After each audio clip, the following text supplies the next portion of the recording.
Tales from a Jurassic World, Season 1, Episode 4, Taken to the Skies. Ben Morrison sprinted down the street, weaving in between personnel wearing body armour and diving out of the way as an ambulance pulled up in front of him, sirens blaring. He dived under some police tape which had been used to cordon off the street and rapidly ran his fingers through his pocket as he felt for the key to his pickup truck. Lucy Brown ran behind him and the duo made it to their SUV, quickly diving into the vehicle and pulling it into gear before they pulled away sharply. Hey, stop! A police officer yelled as the vehicle tore through the police tape they had just crossed under and began to speed towards the end of the street.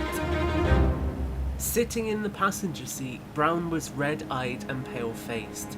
Her cheeks were wet from tears and her hands still shook as she rested them on her thighs. She stared ahead, her expression gaunt.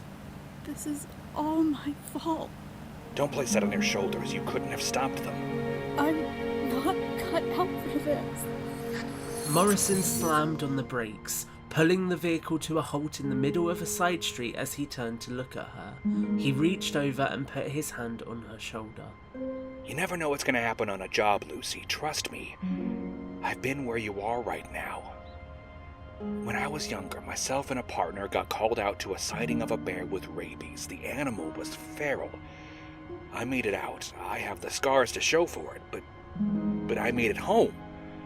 My partner didn't. Every day, I question whether I could have done something different, but I can't let it stop me from doing what needs to be done. There are people out there who we can still help. You with me? Lucy looked at him and he could see deep empathy in her eyes as she nodded at him. I'm with you. Good. Get on the horn to control. We need to work out where those animals are going. Harry Reid International isn't far from here, and if those pteranodons get there, then the FAA are going to have a nightmare. Can you get Agent Marshall on the line? Brown nodded, reaching for the radio unit which was built into the dashboard of the pickup truck. The US Fish and Wildlife Service had established a temporary forward operations base in the boundaries of the city, and they had been placed on standby in case an incident began to unfold, ensuring a quick response time. This had included placing a helicopter on standby, something which Brown and Morrison would now need access to rather quickly if they were to have any chance of catching up with the pteranodons. She quickly inputted the code for the headquarters and picked up the radio. Agent Marshall, this is Agent Brown. How copy? Good copy, Agent Brown. What's the situation out there? Things here are getting pretty hectic at the moment. FBI agents are everywhere. Copy that. Situation is critical. 3 pteranodons escaped from containment in the market trade-off. I could have told you that. They've been all over the news. They've been sighted down on the Vegas Strip. Local law enforcement are en route now. Damn it. Brown said under her breath. Morrison leant across, motioning for her to give him the radio. She did. Fran, it's Ben. They're going to be looking for somewhere high to make a nest. I'm conscious how close we are to the airport.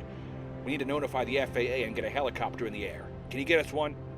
Copy that. I can get Agent Jackson to land a helicopter at the heliport on Haven Street. Can you get there? We're on it. A few moments later, the pickup truck was gunning it, weaving between traffic as it sped towards the heliport. Morrison had a couple of close calls, but he was able to weave their vehicle expertly, and in no time they were skidding to a halt outside the chain link fence which surrounded the heliport. A security guard went to step out and stop them from accessing the facility, but the duo flashed their badges at him and sprinted past, making their way down the tarmac where the white, beige and green shape of the US Fish and Wildlife Service helicopter was sat on a helipad. Morrison placed the tranquilizer rifle he had been carrying on the seats behind him and grabbed a pair of headphones from the roof of the helicopter, pulling them over his ears whilst Agent Brown climbed on board and secured herself in place in one of the seats behind him. He turned towards the seats at the front of the helicopter and grabbed the man sitting in the pilot seat on the shoulder. Paul, it's good to see you again. Keeping yourself out of trouble since that incident in Nebraska? The man in the pilot seat, who dispatch had referred to as Agent Jackson, chuckled. Been on best behavior since then. The wife won't have it any other way, too. Hold on, because this is going to be a bumpy ride. We need to get downtown quickly. As the helicopter began to rise into the air, Morrison sat down next to the open cargo bay door, hooking himself in with a safety strap in case they hit some turbulence. Brown passed the tranquilizer rifle to him and nodded at him. The city below him was stunning, with the bright colours and winding structures of the Las Vegas Strip looking breathtaking from high above. Lights could be seen flashing, and architecture of every shape and colour could be seen stretching towards the sky. Vehicles moved around busily on the ground, and even from this high in the sky, Morrison was convinced that he could hear the noise of the Las Vegas nightlife, although it was probably just an illusion. As they began to get closer to downtown, the lights on the ground were slowly interwoven with more flashing red and blue vehicles, indicating that plenty of first responders were already on the scene. Morrison turned his head slightly to look towards the cockpit, keying the button to activate his microphone as he did. Paul, where were they last seen? That tower, beneath us. Hold on and I'll get the spotlight working. See if we can get eyes on them. The tower was already well lit, with plenty of bright, vibrant lights already helping Morrison to make out some of the details, but the beam of light which was now shining from underneath the helicopter helped him to pick out more details in the shadows. He aimed through the scope, spotting lights and railings, and intricate lattice work of the metal support beams, and then he clocked them. 3 pteranodons sat close to each other on what must have been the observation deck of the tower, perched on top of the metal cage which would have protected members of the public. They were basked in golden light and were quite easy to pick out. Morrison began loading the rifle when one of them leapt off from the perch and began climbing through the air towards the helicopter. Ben, hold on. Oh my god! At that moment there was the sound of a crash and shattering glass as the pteranodon smashed into the side of the helicopter, smashing the glass which was in the side of the passenger door and sending the helicopter into a spin. Alarms began to ring out and Morrison was almost thrust out of the door, the safety strap saving him at the last minute. He clutched onto the door frame and began to pull himself back in when Lucy undid her seatbelt and grabbed him, pulling him across the metal floor and back into the bay of the helicopter. You're okay. I've got you. The alarms continued to whir and the helicopter continued to spin, rapidly losing altitude as it did so. In the front of the cockpit, Jackson was wrestling with the controls, attempting desperately to fight back and regain control. After a couple of moments where it felt as if the helicopter was plummeting towards the ground, he was able to regain control. The alarms faded and the helicopter jolted back into the air as he regained control. I've got it. Looks like that's done the pteranodon. She's landed on the rooftop just below us. The others have scattered, but we can round them up later. If I swing us down, we should have an easy shot. Morrison was still dazed from his near-death experience, so Brown dragged him back into the vehicle and picked up the tranquilizer rifle out of his hands. She secured his harness in place as she sat him in the chair and then crept to the doorway, securing herself on the safety line instead. Bring us in! The helicopter came to a slow hover over a flat black rooftop. There were a couple of AC units which were visible and also a small water tower, but the main feature was the crimson shape of the pteranodon, which was now slumped on the roof. It moved gingerly, but its wings were nestled in a landed pose, and it appeared to be attempting to stroke its head and beak as it struggled to keep its balance. Brown levelled the scope of the rifle over the pteranodon and with a single squeeze of the trigger was able to embed a tranquilizer dart in the animal. It looked up towards the helicopter, let out a noise, and looked like it was getting ready to attempt to attack them again before it slumped into a pile. She lowered the rifle, letting it rest across her legs. Good shot. The others have fled, so I'll take us down. The skids of the helicopter gave a gentle bump as the vehicle touched down. Brown was the first out of the vehicle, raising the rifle in the direction of the pteranodon as she crept towards it. Morrison climbed out behind her, his legs shaking slightly as he once again found himself on solid ground. Jackson stayed in the helicopter, keeping the rotors spinning, but gave the duo a thumbs up as they stepped out. Morrison put his hands in his pockets as he walked up behind Brown, who had lowered the rifle and was looking at the animal, which now lay asleep on the floor. Amazing, aren't they?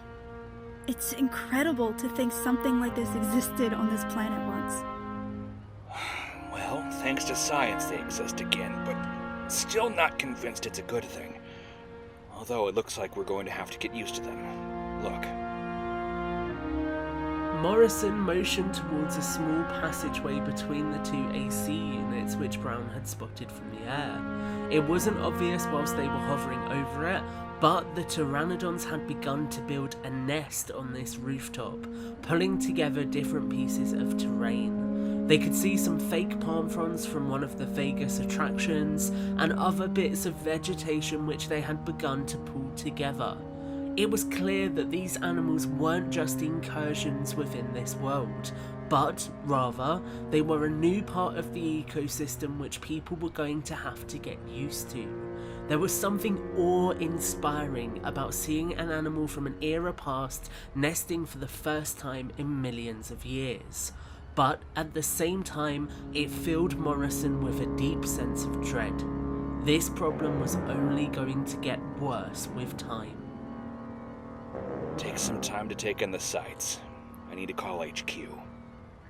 He crossed to the side of the roof and looked across the city. In the distance he could just barely make out the shape of the other two pteranodons, flying away at speed. He knew it would take a lot of resources to recontain them, and knew it was going to be an ongoing challenge for the Fish and Wildlife Service moving forwards. He reached into his pocket and pulled out his phone, dialing a number. Fran, we managed to contain one of the pteranodons. The other two got away. I can see them proceeding north across the city. Suggest letting the FAA know. No need. Higher-ups were able to scoop up a couple of old InGen employees, said they dealt with something similar in 2001. They're going to run point on, rounding up the other two. That's one less headache. Guess you heard about my little run-in with Agent Ramirez. Yep, I've smoothed things over for now, but we need to be working in harmony with other agencies, man. This isn't a problem we can solve on our own. If we're going to be able to handle this, then we need to coexist. I have a feeling we're all going to need to learn to coexist, Fran. See you soon. As Morrison put the phone in his pocket and began to look around, it took him a few moments to realise that the sounds of the helicopter on the rooftop weren't the only sounds he could hear. Above them, a couple of other helicopters hovered, adorned with different news outlet logos. Cameramen pointed towards the rooftop where the pteranodon lay. It was beginning to become painfully clear that this was a brave new world, where humans and dinosaurs were going to have to learn to exist together. There was no longer a way to hide it from the public. From here on in, it was all about survival of the fittest, and he wasn't fully convinced that humans would come out on top.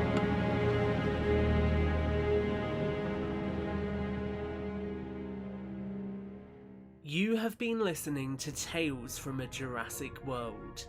Ben Morrison voiced by Jared Ransom. Lucy Brown voiced by Ashley Friel. Fran Marshall voiced by Dot Pause.